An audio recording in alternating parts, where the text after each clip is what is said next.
Playing, joking, messing around, fooling around, pretending to be Isaac? Nobody knows. But we do know that that was all she wrote for the house of Abraham. That was the last laugh.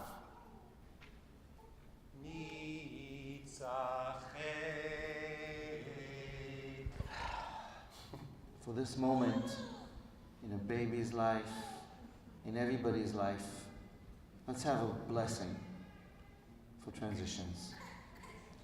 Baruch atah Adonai Eloheinu ruach haolam asher natan lanu torat emet v'chaye olam nata betochenu Baruch atah Adonai noten haTorah. Amen. So all those of you who've come up to the Torah in honor of the story, in honor of your own story, whatever it is you have been weaned from or stepped away from or stepping away from towards a new and better you, may it be as stressless as possible, as easy and full of rewards, as loved and protected, as affirming and empowering. May we all have the courage to step away from that which just doesn't nourish us anymore and find other ways to be and live and laugh. Shana Tova to you. Descend the mountain gently as our drama continues to unfold. Let's close it. Thank you, David. Shana Tova. Yeah, just put the thing in the middle because we're going to do the stretch now. Yeah. Beautiful. Good. Gorgeous. Gorgeous. Shana Tova. Good news to you and your brother. Shana Tova, come with me. If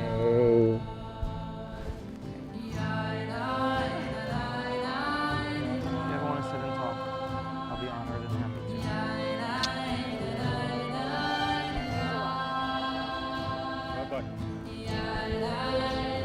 I just saw something up there where I saw Mishachech.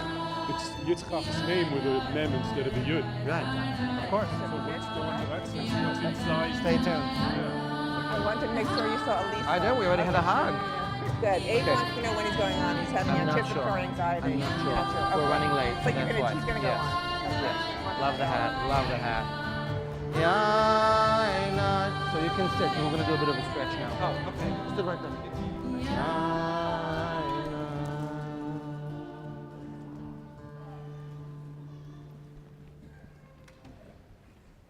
Mom? What? Where are we going? Forward. Where? I heard you. Let me ask you something. What happened back there? Nothing. We were playing around like we always do. What happened? Nothing. She freaked out. I don't know. I need to understand this. I need to understand this. What did we do? Why are we about to be cast out and wander the desert until our feet burn and bleed? Did we do something wrong? Or was it just Sarah's jealousy? Did I do the wrong thing by following her orders and sleeping with Abraham and bearing her a son? Why are we to become exiled? What just happened here?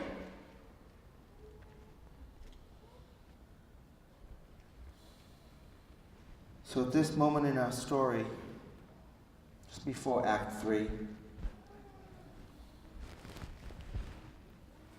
we're processing the weaning feast that started off as such a great celebration of life and ended up as a moment of crisis. You'll see what happens in the next act, but you may have been here last year or read a Bible every once in a while. So here's what happens. Sarah will decide that she no longer wants Hagar and Ishmael in her household, and she convinces Abraham, heartbroken, to do the same, and the family splits, and 2 more refugees hit the road. So these are complicated narratives. They are alive then as they're alive now, and they have something to tell each of us about our souls. where an inner Sarah and Hagar and Yitzchak and Ishmael and Abraham live. So we want to ask a question of you, Sarah. Oh, matriarch, our mother. What did it feel like for you to sit there at the weaning feast and see your oldest son, Ishmael, born out of a surrogate loving mother, and your youngest son, born of your womb, Isaac? What was it? Metzachek? Ishmael, what happened? Can you just, what actually happened? Playing, I was showing him something with the bow and arrow. Showing him how to hunt. Okay. Playing with a bow and arrow. Bow and arrow was cool. Archery is cool. Yeah. But what were you aiming at? I don't know. It's sort of all a blur. I didn't think that this was going to be some moment that we were going to be looking at it and dissecting. Yeah. I was 14, and he's way younger. Maybe I shouldn't be showing him how to use a bow and arrow. I don't know, but I know that I was playing and I thought I was safe. Something happened. Metzachek is a weird word in what the Torah uses. And yes, Yitzchak's name begins with a Yud and Metzachek begins with a Mem. And there's something about that laughter which is ha ha ha, but also sinister. Something broke. So we don't know exactly what, but we believe that it lives within us. And so we want to ask Sarah. Sarah, what happened? Why did you decide what you decided to banish Hagar and Ishmael? Can we hear from you? We think you're here. Sarah, what did it feel like for you to make the decision you did? What did you see? What did you feel? Can you share with us, Sarah?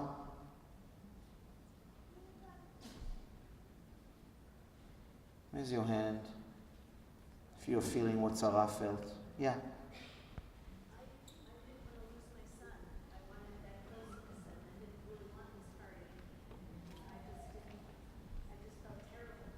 I didn't want to lose my son. There was potential danger for my son. Who wanted this big party anyway? I just wanted to be with my boy. I've waited 90 years for this child. And now, with every tiny bit of threat, my priority is clear. No threat. My son. Thank you, Sarah. That makes sense. Sarah, what else was going through your mind, through your heart? Yeah? This has nothing to do with the boys. It was just an excuse. I needed to get Hagar out of that tent because I see the way Abraham looks at her, and it makes me feel undesirable and cold. It's been too long. This has been brewing. I am the mistress of this house, and I've been treated like property ever since she came around. Prettier, fertile. So the first excuse I could, I got my son out. Sorry. Not about the boys, not about her. It's about me. My dignity as a wife and mother and mistress of this household. Thank you, Sarah. Sarah, we're hearing you. What went on for you? Anything we haven't heard yet? From your heart, from your mind? Yeah? I don't know what was going through my head, but I felt all this rage, and I just had to act. But the truth is, I feel really bad now. I feel like maybe it was the wrong thing. I have a head, I have a heart, I'm old, but I'm always in sync. Something was enraged at that moment. I'm not even sure what it was. And I'm regretting. Wow. So we're hearing you regretting a moment of rage. Thank you, Sarah. Sarah, are you up there maybe? We're waiting to hear your voice.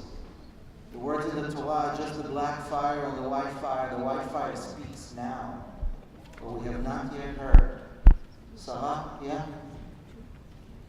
So while I was nursing, I felt whole and I felt complete. I felt I was at one with myself, with my baby, and with God.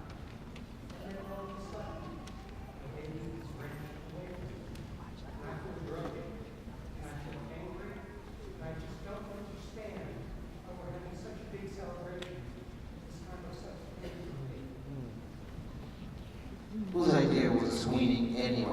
I've waited for this child. I was one with this child. I finally felt who I wanted to feel all those years.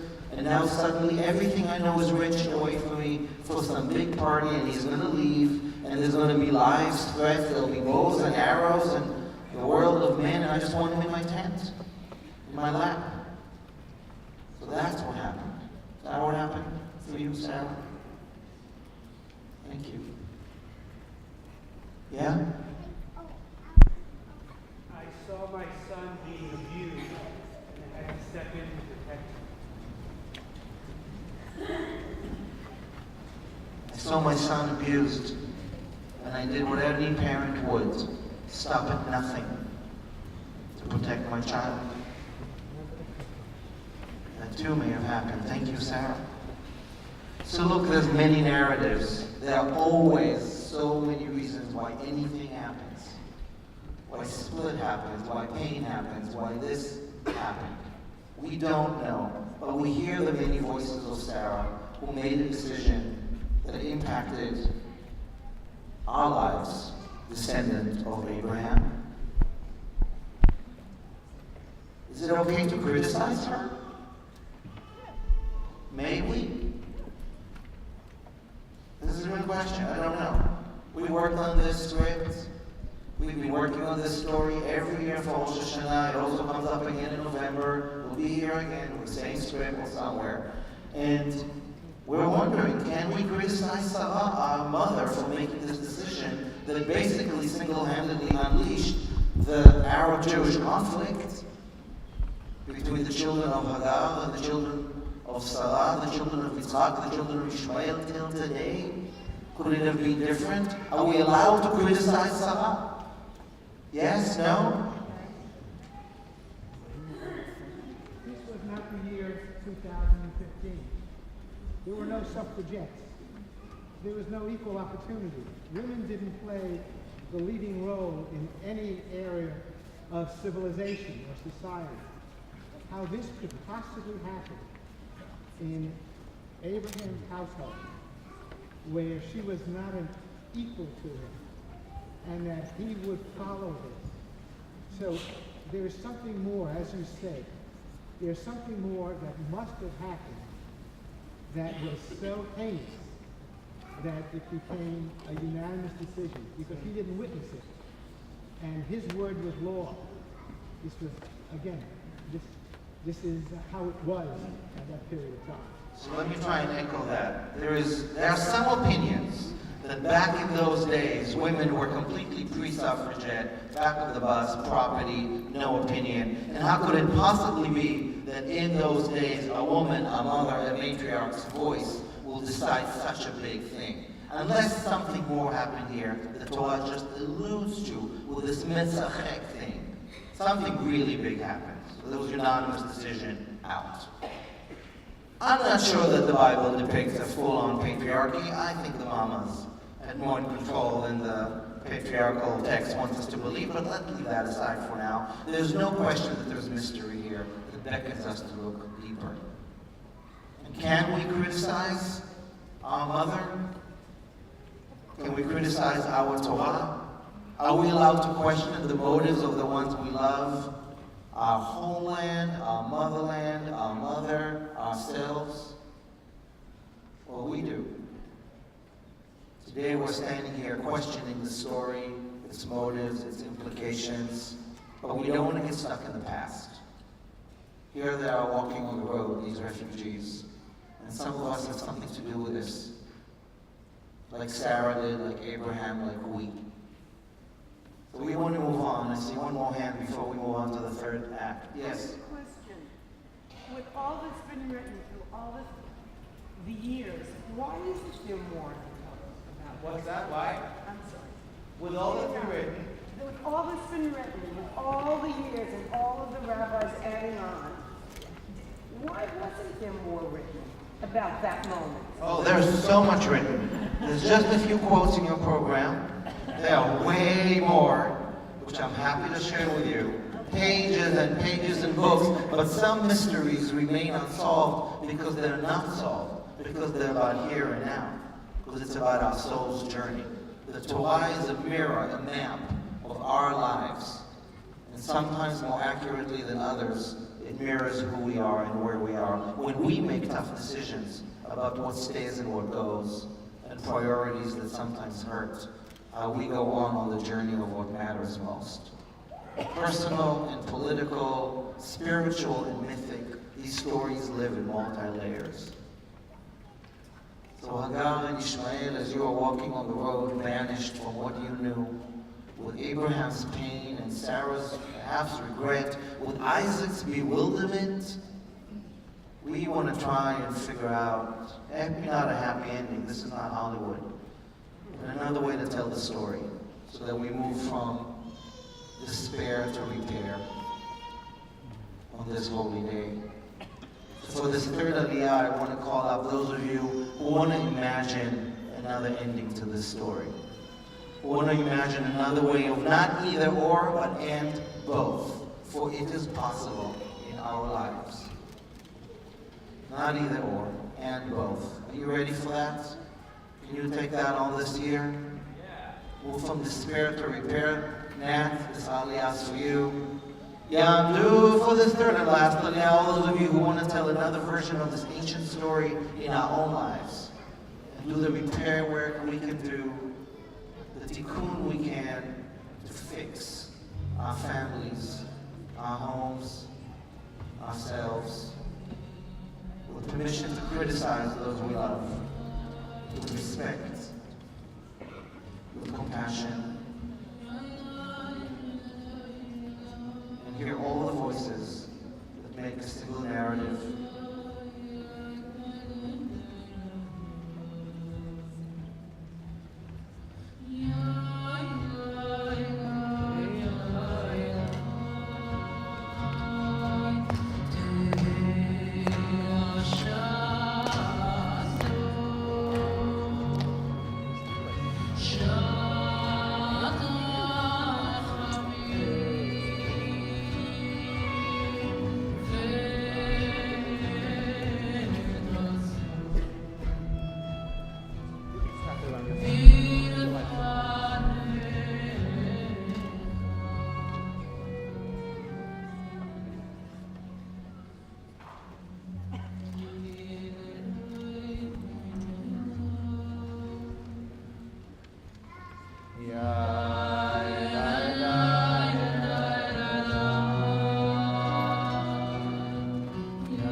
Up here, fixers. God, you look even better than the red carpet. So let's bless this moment of taking commitment on for repair. Baruch et Adonai HaMevorach, Baruch Adonai HaMevorach L'Olam Va'ed, Baruch Adonai HaMevorach L'Olam Va'ed, Baruch Atah Adonai Eloheinu Ruach HaOlam, Asher Bachar Banu עם כל העמים ונתן לנו את תורתו, ברוך אתה אדוני נותן התורה. Amen. Vatomer li'Avraham garesh ha'ama hazot li'etna hilo yirash ben ha'ama hazot im b'nei ha'im Yitzchak. Well, there went the wedding feast. The next thing we heard was screaming coming from her tent. Ishmael heard everything. He ran to tell me. Throw them out, she screamed. Throw out the slave girl and her son. He will never be here to claim anything, and he will never play with my Yitzhak. They never asked me. Nobody wanted to know what I said happened. It all happened so fast.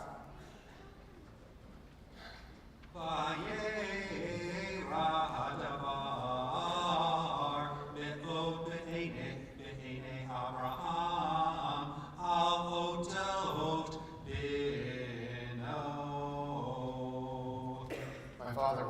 both set and was walking between the tents in the camp, holding his head and saying, my son, and I didn't know which of us he was talking about. Vayomer Elohim El Abraham El Yarei Beinecha Al Nahar Ve'al Amatecha Kol Asher Tomar Elecha Sarah Shema V'Kolao Ki Yitzchak Yikarei Lo Zara. And the story goes that in that moment, God came to Abraham and said, it'll be okay. Don't worry too much about what happened between your kid and the maid. Ishmael, and she's hardly just my maid. And with everything that Sarah says, hear what is in her voice. Because it is with Sarah and the son who you bore with her that you will become a great nation. It is with Sarah that your seed will flourish. How? How will listening to her make everything okay? Am I supposed to just listen to her when she says to throw out half of my family? Am I supposed to listen to her? And what does it even mean to hear what is in her voice?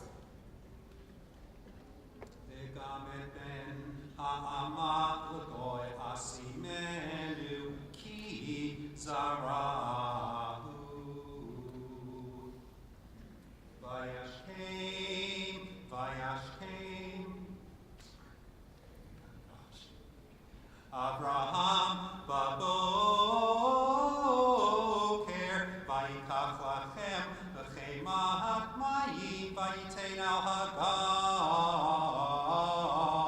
sam al shichma v'yen hayeled vayishalchecha v'telech v'teita b'midbar be'er Shava. And in this version, in our version, Abraham gets up early, he puts some bread and some water on Hagar's shoulder, and he sends them away. And he sends Ishmael with her, also maybe on her shoulder, it's a little unclear. And they wander in the wilderness near the 7 wells, Beersheba. But in Muslim tradition, it's taught that Abraham went with Hagar and Ishmael. All 3 of them went together and settled in Mecca, and he had 2 homes, one with each family. So maybe there's a 3rd way. Maybe there's another vision. I woke up early in the morning and began gathering bread and water for their journey. When suddenly out of the corner of my eye, I see my son watching me. Ishmael, with his big saucer eyes, looking up at me, and behind him, Isaac, hanging onto Ishmael's sleeve, saying, Ishmael says you're sending him away. Ishmael turns and smacks him and shushes him. These are my boys. I hear you, Sarah, not under one roof. I hear you, the inheritance, safety. I hear you. And I close my eyes. And I see the boys as men with partners and children of their own. And they look like brothers. And their children look like cousins. And it is clear that they are separate clans, but there is joy between them. And I lay out the bread and the water, and I call Sarah and Hagar and Isaac and Ishmael into my tent, and I speak to them. Boys, God spoke to me last night and told me that both of you will grow to be fathers of great nations. I saw a vision of your future nations living side by side in a beautiful golden city, working and sharing alongside each other. All descendants from the same house, 1 man, 2 incredible women. We cannot live as we have been living, but we cannot forget that we are one family, the family of Abraham.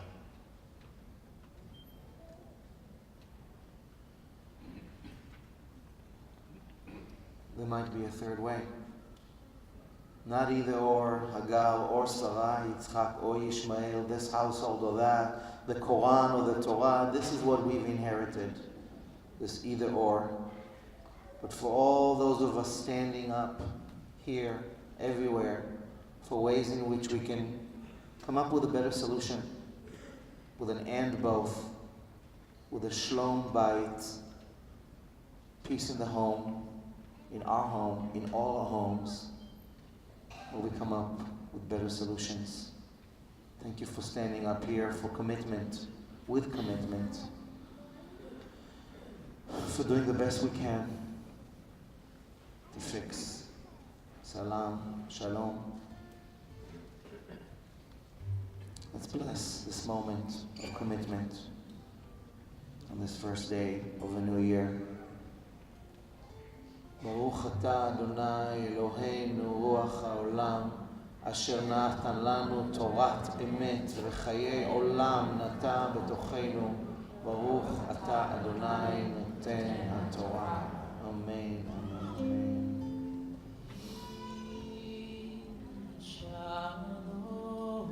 And I invite you to gently descend the mountain, my friends, with this commitment in your hearts to help us fix.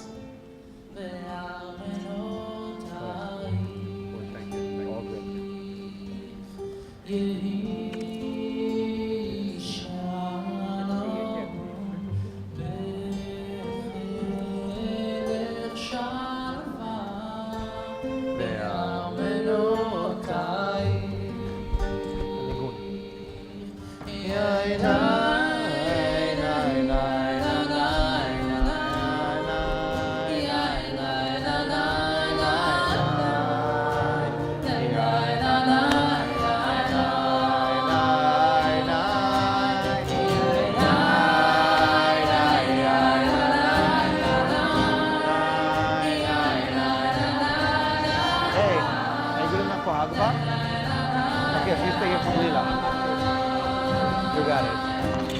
Hey, Adam, can you raise it? Can you do Hagba?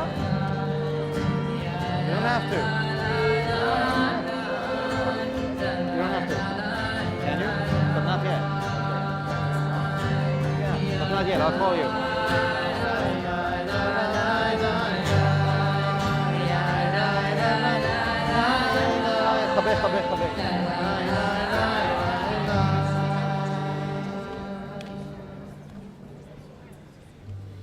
So we end as we always end the Torah with a moment of blessing.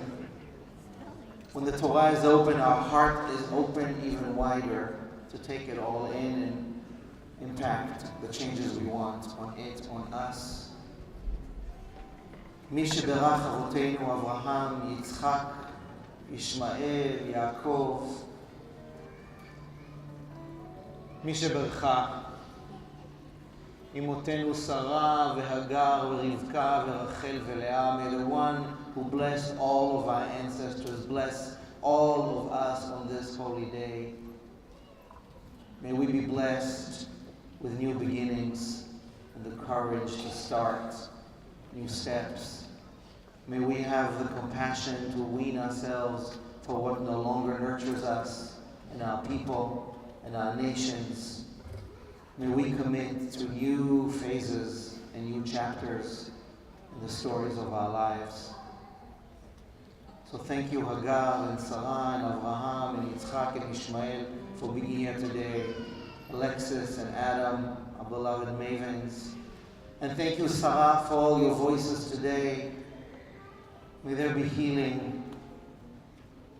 The Fuat Aguf, healing to the bodies of all of us wounded by so much, and those wounded by the conflict of the children of Yitzchak and Ishmael.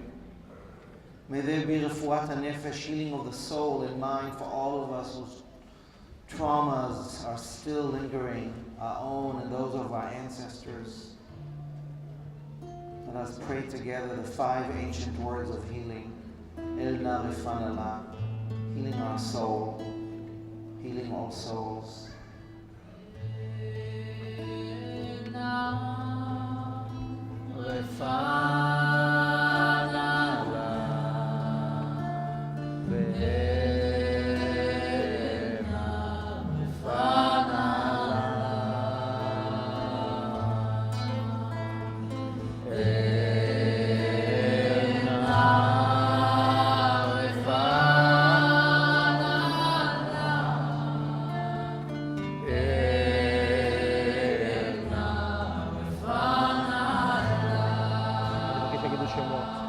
If you can think of anybody to whom you want to send right now this hug of healing, think of their face, say their name. It could be you, it could be anybody in your world, just to yourself right now.